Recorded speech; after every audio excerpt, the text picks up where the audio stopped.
Samantala, sa ibang balita, isang kakaibang laruan po ang ibinebenta ngayon sa merkado.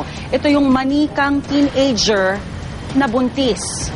Ano po kaya ang opinyon ng mga mamimili tungkol dito? Narito ang unang balita, special assignment.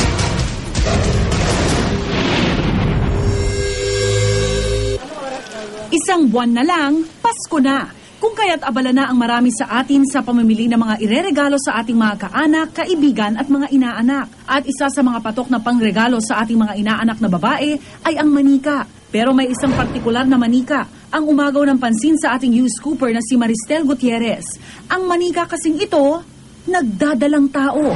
Bumibili raw noon ang mga laruan si Maristel sa Divisoria para sa kanyang mga anak nang makita niya ang manikang ito. Nakalagay ito sa isang kahon na may nakasulat na Teen Pregnancy Beautiful. Gawa ito sa bansang China na maaari raw ipangregalo sa mga batang may edad na 3 pataas. At sa gilid ng kahon, may litrato ng tiyan ng ina na maaaring buksan at sa loob ay may sanggol.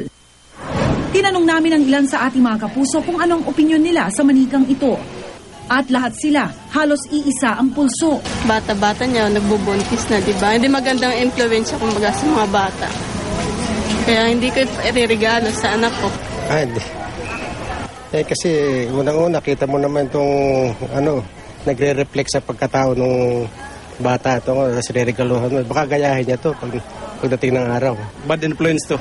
Ayon sa simbahang Katoliko at maging ang Department of Social Welfare and Development, hindi maganda ang mensahe na ipinapahiwatig ng laruang ito sa mga bata. Pag nagbibigay tayo ng regalo, may mensahe tayo na gustong iparating sa ating bibigyan. Kapag tayo ay nagbigay ng isang pulang rosas, ibig sabihin noon ang ating mensahe ay pagmamahal. So ganun din siguro sa manika na ito, na kumbaga ang ating mensaheng ipinaparating ay walang problema kung ikaw ay 13, 14, 15 taong gulang na magbuntis. Yung una, iba implikasyon noon pagdating sa mga kabataan. At their age, siguro, lalo na yung mga bata, yung mga may rin maglaro ng manika, parang hindi magandang tignan eh. Kasi yung moral value, saka yung mentalidad nila, yung pananaw nila, parang napakaaga pa sa murang edad nila, parang hindi pa siya tugma. Kaya payo ng ating mga eksperto, mag-ingat sa pagpili ng ipangreregalo.